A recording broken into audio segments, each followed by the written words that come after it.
Let's return to This Week in America. Here's your host, Rick Bratton.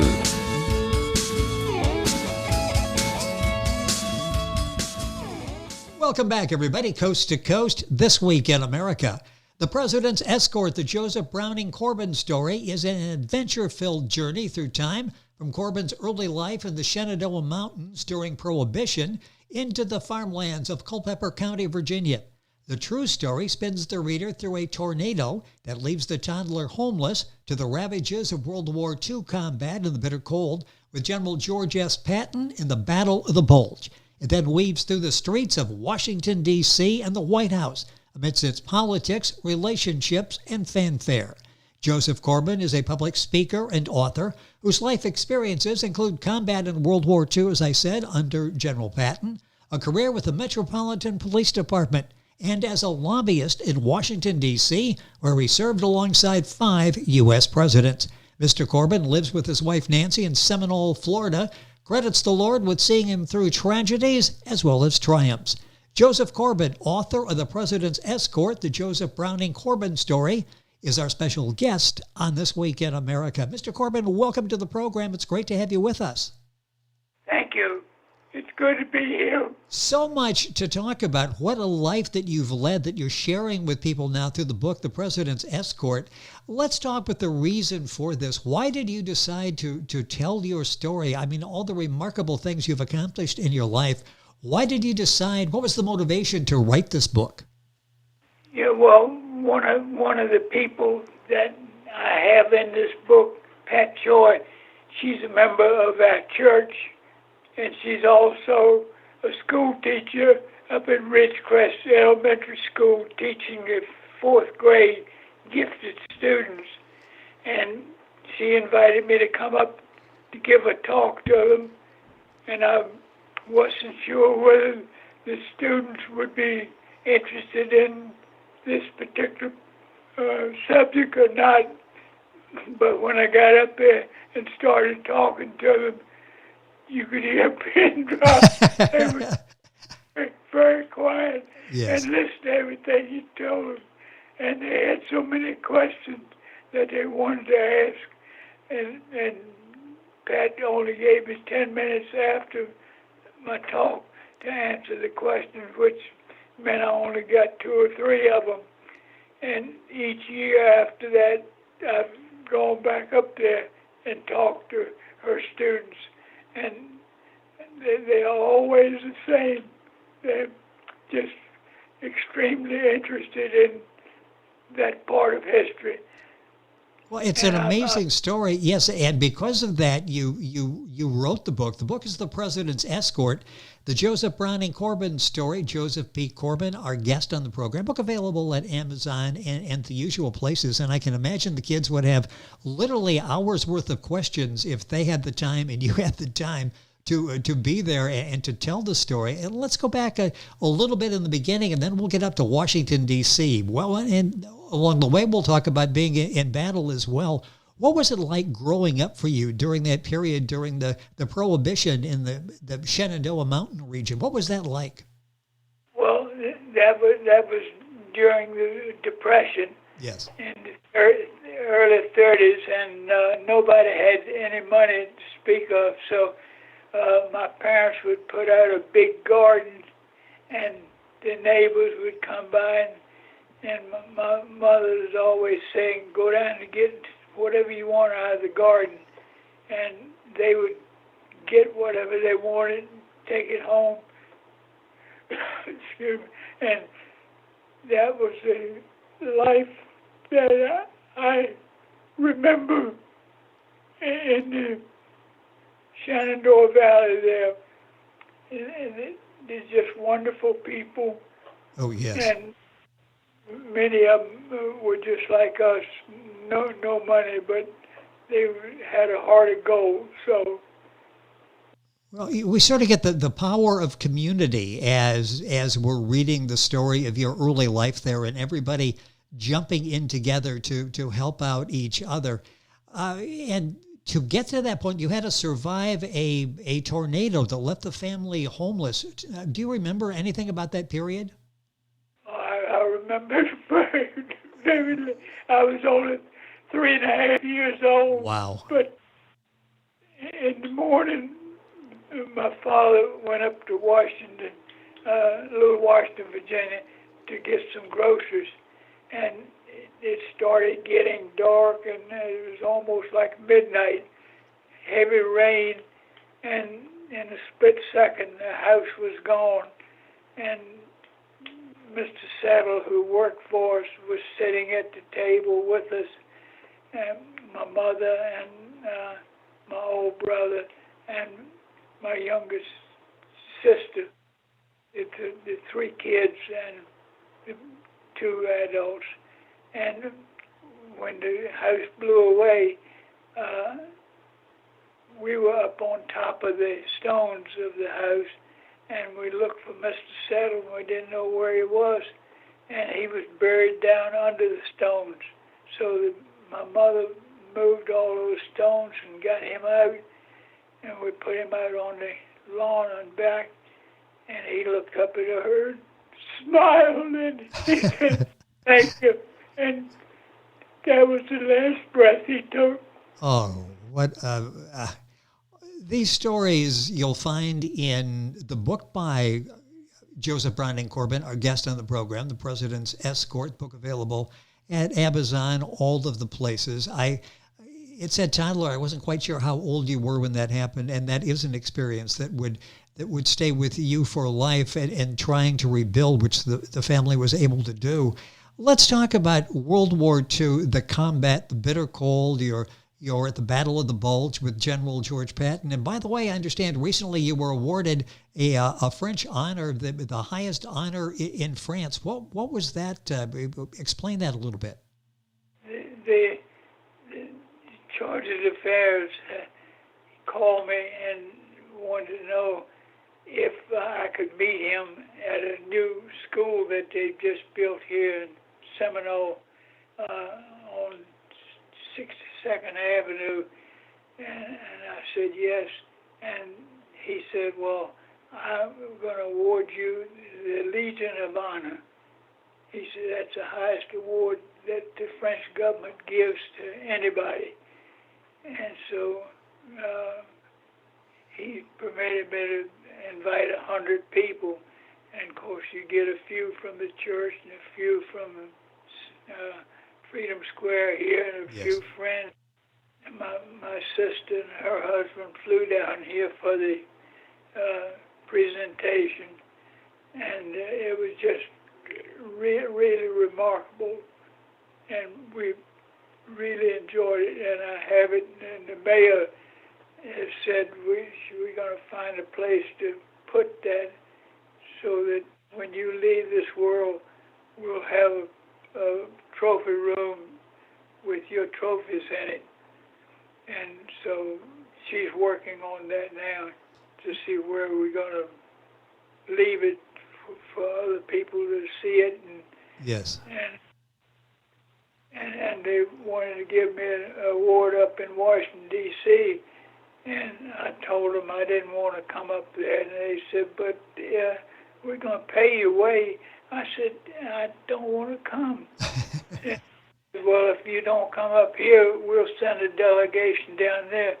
So they sent 7 down here. Wow. And they presented me with an award from Washington, D.C., which was made up just for me, I guess. Had my name on it and all. Well, fantastic. And, congratulations on all of that, and what a legacy you are leaving in that community, and to people all across the United States in what you've done and where you came for. And just briefly on the World War II experience and being there with Patton at the Battle of the Bulge, and then we'll talk about all your experiences rubbing shoulders with presidents in Washington, D.C. What were those experiences like, World War II? I mean, those really were difficult circumstances, weren't they? Patton was a great leader. Yes. And you had to be around him to see how he acted, but he just loved being in the war because he got to be up front there, and he would stop and talk to you. In fact, if the day he was killed, I called him to headquarters there in Wiesbaden, Germany, and when he came out, I was standing guard duty there, and he came over and threw his arm around my shoulder, and he said, "Anything I can do for you, soldier?" And I said, "I can't think of anything, General, but thanks for asking." And with that, he got in his staff car and headed back for Berlin, and about a half hour later, we got word that he'd been killed on the Autobahn. A truck pulled out in front of him, which looked like a setup to us. Yes. Several of us around there said, something like that just doesn't happen. So I was so sorry to hear about him because no other general would come over and talk to you like he would. Yes. But he just treated you real good if you were doing your job. If you didn't do your job, boy, he'd really let you know it. Yeah, I'm sure you would hide if you didn't do your job and you saw General Patton coming your way. There's so many great stories in Joseph Corbin's book, The President's Escort, the Joseph Browning Corbin Story. The book's available at the usual places. I'll direct you to Amazon. If you go to our website, thisweekinamerica.us, you can link on and get all of the information. Let's talk about after the war. How did you end up in Washington, D.C. with the Metropolitan Police Department and writing a motorcycle escort brigade for 5 U.S. presidents? How did that all happen? Well, I when the war was over and I came back home and helped my dad on the farm there for a while. And then I went over to Baltimore to the shipyard over there, Bethlehem Steel. And they went out on strike shortly after I got there. And they didn't get as much money as they wanted, so we went back to work. And maybe 4 or 5 months later, they decided to go out on strike again. And so I said, I'm not going to stay over here and continually be going out on strike like this. So I came to Washington, and my brother-in-law worked for the Home Beneficial Life Insurance Company, and he said, "You can come to work here and write insurance." Well, writing insurance it was not what I'm cut out to do. I can understand that. I tried it for a while, but it just didn't turn out to what I wanted. Yes. So I went ahead and put in my application for the police department, and I put one in for the Maryland State Police too. And I had a cousin on the Maryland State Police, and I met him one day for lunch, and he said, "Don't take the Maryland State Police job." And I said, "Why?" And he said, "Well, they make you live in the barracks for 6 months. You can't be married." And he says, "Another thing is, if your commanding officer doesn't like you, he'll transfer you from one end of the state to the other." And he said, in Washington, D.C., they can transfer you from one precinct to the other, but it's only a few miles apart. Yes, yes. I took his advice, and when I went on to the department after my basic training, they assigned me up to White House to help the pedestrians across the street there that were coming out of the White House that had been in there to see the 5 rooms that they permit you to go through. And so being up there, I would see President Truman just about every day, and he'd come by and chat with me, and every now and then he'd say, "Let me see your hands." I'd put my hands out, and I said, "Mr. President, can I ask you something?" He said, "Sure." I said, what are you looking for? And he said, you haven't joined the Masons yet. I said, Mr. President, I don't know anything about Masonry. He came over and put his arm around my shoulder, and he said, son, I'm going to tell you all you need to know about Masonry. Well, with that, you really start listening. He said, it only takes good men, makes them better men. That's all you need to know. So when I joined the Masons and he came to my lodge, everybody in there wanted to address him as Mr. President. So he got up and addressed the worshipful master. He said, would you instruct the brethren that in here I'm Brother Harry?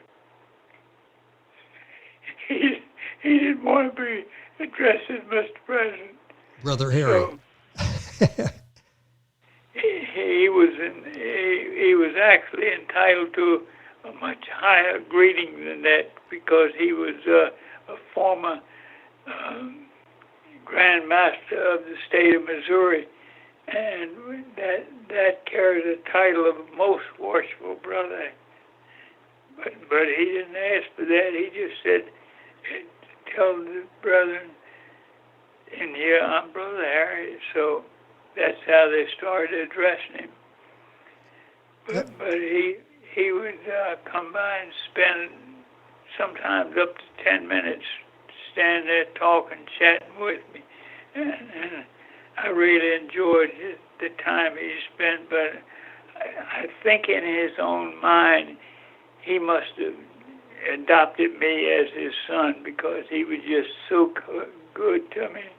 And when I went on a motorcycle, almost right away, they called me in and said, we're going to transfer you over to the Special Operations Division. And I thought, what in the world am I going to do over there? So when they did transfer me, they told me, said, well, you're going to be the President's Escort. So I'm sure that Brother Harry Truman Yes. had a lot to do with that, but he never once told me that. He never said, I interceded on your behalf. And the last time he came to Washington, they were giving luncheon for him up to Mayflower Hotel. And so the Secret Service man that was assigned to him picked up the phone and called out to headquarters and said, we want an escort for the president. He said he came over and jerked that phone out of his hand. He said, we don't want an escort for the president. I want Joe Corbin, and hung up the phone. So this pastor said, he came out and he said, where are you located? Well, I usually was pretty close around the White House most of the time, and I was just a couple blocks away. They said, well, go up to the Blair House and see the president. So I went up there, and when I opened the door and walked in, he was sitting in the far corner, and he jumped up and trotted across the room and grabbed me and gave me a big bear hug and said how happy he was to see me. And I said, I'm happy to see you too, Mr. President. He said, now they're giving this luncheon for me up at the Mayflower Hotel. Don't have to be up there till 11:30, so which way you going to take me? And I looked at my watch, it was 11:15, and it's only a 3 or 4 minute run up there. And I said, we go up 17th Street and into Sale Street the back way. He said, I don't want to go that way. I said, well, which way you want to go? He said, I want to go up Pennsylvania Avenue here, up Connecticut Avenue, and into Sale Street that way. I said, fine, we can go that way. I said, but it's going to be a lot of traffic and a lot of pedestrians out on the street. And he said, and you drive slow, too. And I said, hey, why do you want to go that way? He says, because there's more pretty girls. A little insight into to Harry Truman. I mean, so many great stories in Joseph Corbin's book. The book is The President's Escort, the Joseph Browning Corbin Story. Couple minutes left in the program. Boy, I feel like one of those school kids wanted to ask so many questions and running out of time. So I'm glad that you wrote the book so we all can look at that. But during the 5 presidents that Joseph drove for it, motorcycle escort, Truman, Eisenhower, Kennedy, Johnson, and Nixon. What was it like? How did the world change for you and your job as a motorcycle escort, November 22nd of 1963? What was that like for you to receive the word that President Kennedy had been assassinated? It was like me losing a brother, because he and I hit it off good together, and he was like a brother to me. And when he wanted to have a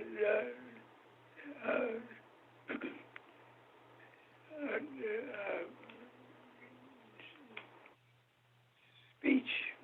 Oh, yes. Going over the State Department, and so he had it set up. So I escorted him over for his address to the press there. And when I got him back to the White House, he put the window down. He had the driver stop. And he said, "I'll see you when I get back, Joe." And he'd never done that before. And I said, "Okay, Mr. President, have a nice trip." But apparently he had some premonition of this happening, because I told him, I said, "I'm going to go on a hunting trip while you're down in Texas." And he said, "Well, I'd rather be going with you than where I'm going." Meaning Houston. Yes. And I've always remembered that was something that he was not looking forward to. Yeah, I can just imagine how those words, obviously you recall that picture like it happened just a couple of weeks ago when you heard those words. I've got about a minute or so left here. The last president you served as a motorcycle escort was Richard Nixon. We don't think of him as a necessarily warm person. Did you have any relationship, any interaction with President Nixon? Oh, he was real good to me. I had him as vice president under Eisenhower, and Eisenhower would not go to the airport to meet any of the dignitaries that he had invited here. So Nixon and I would always go to the airport and meet him, escort him to the White House, and the last official visitor that Eisenhower had was Charles de Gaulle, the president of France. Oh, yes. And so I thought to myself, well, he'll want to go to the airport to meet him, because they were generals together. Now they're presidents of their country together. And when I asked him, he said, "No, you and Nixon go to the airport and escort him here to the White House, and I'll greet him here in the Rose Garden." So that's what we did. We escorted him. And that picture on the front of my book is from that particular escort. When I got in there, it must have been 50 photographers there. And I asked one of them, I said, "Take a picture of my motorcycle. I just got this brand new motorcycle for Kennedy's inauguration." And so he took a picture of it, and it's all me and very little that you can see of the motorcycle. But it's a great picture that's on the cover of the book. Boy, there's so many great stories, and I highly recommend you pick up a copy and follow all that, so personal with the presidents. It wasn't just like you were in a detail and you would wave occasionally at the president. There was this interaction that Joseph has talked about. His book is The President's Escort, the Joseph Browning Corbin Story, written by Joseph Corbin, along with Susan Funk, who is a personality, a radio personality, and a speaker as well. The book is available at Amazon at all of the usual places. It's a great story so well told by Joseph, and this was started with captivating kids in school, and he had to write the book, and we're all better off for it. It's an excellent read. The President's Escort, the Joseph Browning Corbin Story. Joseph, it's been a pleasure to have you on the program. Thank you for sharing some time with us and some of those great memories you have. It's my pleasure. If somebody would like me to come and speak to a group or something, I'd be happy to do it. I do that when they invite me.